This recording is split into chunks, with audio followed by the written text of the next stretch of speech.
Good morning. Daily Bible reading, December 20th, 2025. We're at day 16. All right, great examples of faith. Hebrews 1 through 40. Faith is the confidence that what we hope for will actually happen, it will actually happen. It gives us assurance about things we cannot see. Through their faith, the people in the days of old earned a good reputation. By faith we understand the entire universe was formed at God's command, that what we now see did not come from anything that can be seen. It was by faith that Abel brought more acceptable offering to God than Cain did. Abel's offering gave evidence that he was a righteous man, and God showed his approval of his gifts. Although Abel is long dead, he still speaks to us by his example of faith. It was by faith that Enoch was taken up into heaven without dying. He disappeared because God took him. For before he was taken up, he was known as a person who pleased God, and it is impossible to please God without faith. Anyone who wants to come to him must first believe that God exists and that he rewards those who sincerely seek him. It was by faith that Noah built a large boat to save his family from the flood. He obeyed God, who warned him about things that had never happened before. By his faith, Noah condemned the rest of the world, and he received the righteousness that comes by faith. It was by faith that Abraham obeyed when God called him to leave home and go to another land that God would give him as his inheritance. He went without knowing where he was going, and even when he reached the land God promised him, he lived there by faith, for he was like a foreigner, living in tents, and so did Isaac and Jacob, who inherited the same promise. Abraham was confidently looking forward to a city with eternal foundations, a city designed and built by God. It was by faith that even Sarah was able to have a child, though she was barren and was too old. She believed that God would keep his promise, and so a whole nation came from this one man who was as good as dead, a nation with so many people that, like the stars in the sky and the sand on the seashore, there is no way to count them. These people died, still believing what God promised them. They did not receive what was promised, but they saw it all from a distance and welcomed it. They agreed that they were foreigners and nomads here on earth. Obviously, people who say such things are looking forward to a country where they can call their own. If they had longed for the country they came from, they could have gone back. But they were looking for a better place, a heavenly homeland. That is why God is not ashamed to be called their God, for he has prepared a city for them.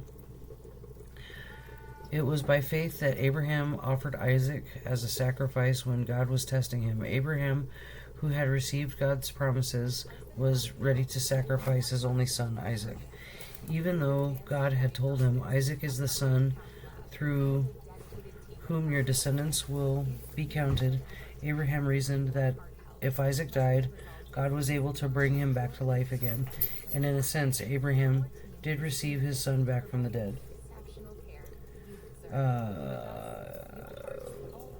It was by faith that Isaac promised blessings for the future of his sons, Jacob and Esau. It was by faith that Jacob, when he was old and dying, blessed each of Joseph's sons and bowed in worship as he leaned on his staff. It was by faith that Joseph, when he was about to die, said confidently that the people of Israel would leave Egypt. He even commanded them to take his bones with them when they left. It was by faith that Moses' parents hid him for 3 months when he was born. They saw that God had given them an unusual child, and they were not afraid to disobey the king's command. It was by faith that Moses, when he grew up, refused to be called the son of Pharaoh's daughter. He chose to share the oppression of God's people instead of enjoying the fleeting pleasures of sin.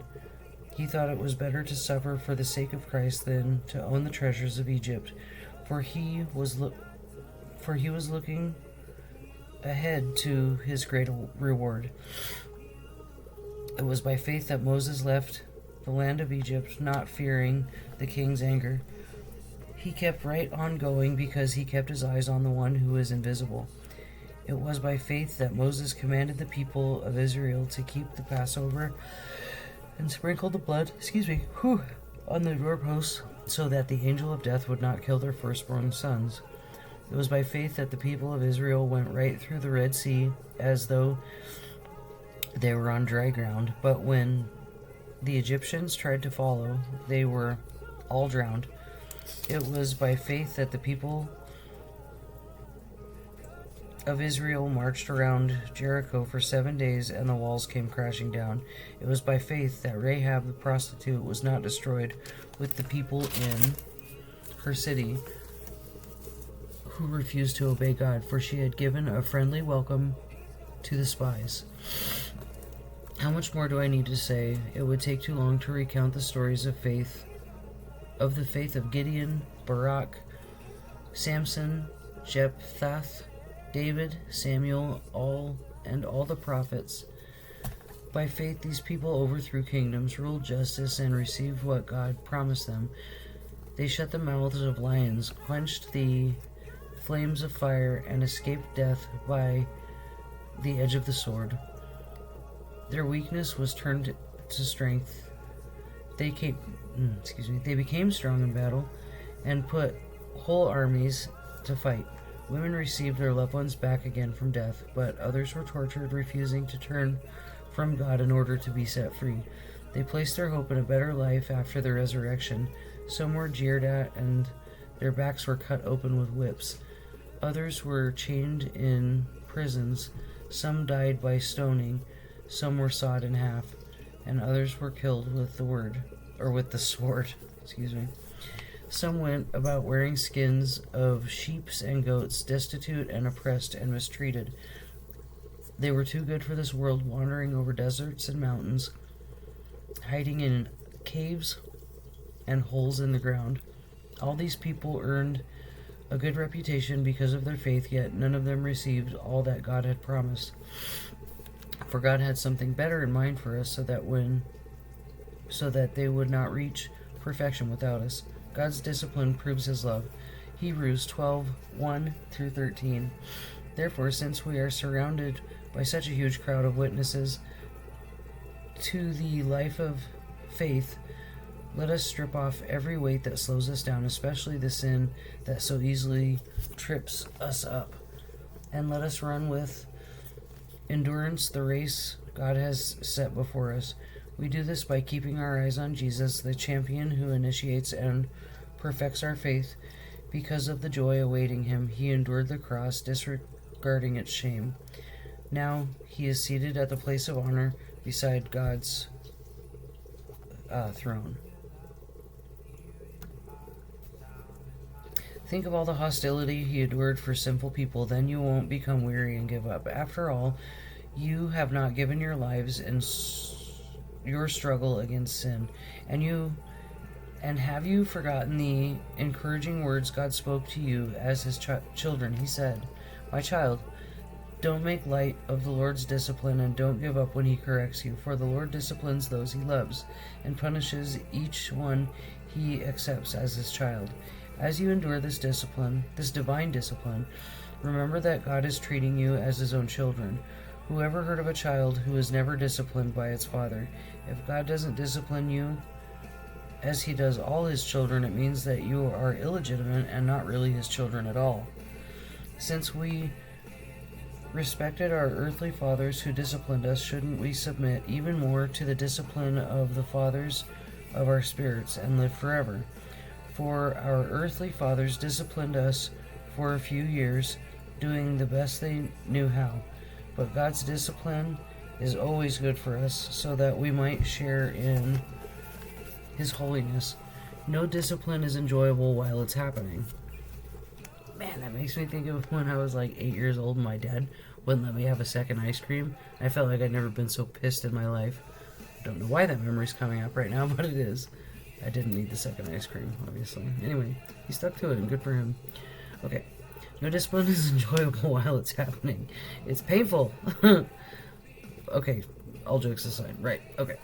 But afterward, there will be a peaceful harvest of right living for those who are trained in this way. So take a new grip with your tired hands and strengthen your weak knees. Mark out a straight path for your feet so that those who are weak or lame will not fall, but become strong. A call to listen to God. Hebrews 12:14-29. Work at living in peace with everyone and work at living a holy life, for those who are not holy will see the Lord. Those who are not holy will not see the Lord. Look after each other so that none of you fails to receive the grace of God. Watch out that no poisonous root of bitterness grows up to trouble you, corrupting many. My baby. Make sure that no one is immoral or godless like Esau, who traded his birthright as the firstborn son for a single meal. You know that afterward, when he wanted his father's blessing, he was rejected. It was too late for repentance, even though he begged with bitter tears.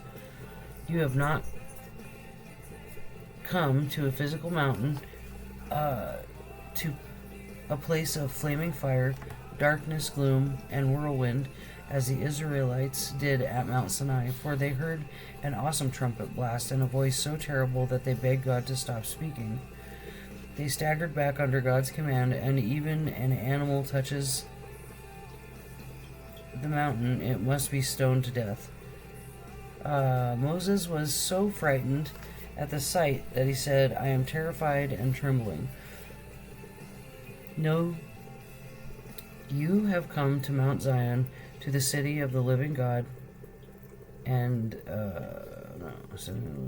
the heavenly Jerusalem, and to countless thousands of angels in joyful gathering. You have come to an assembly of God's firstborn children whose names are written in heaven.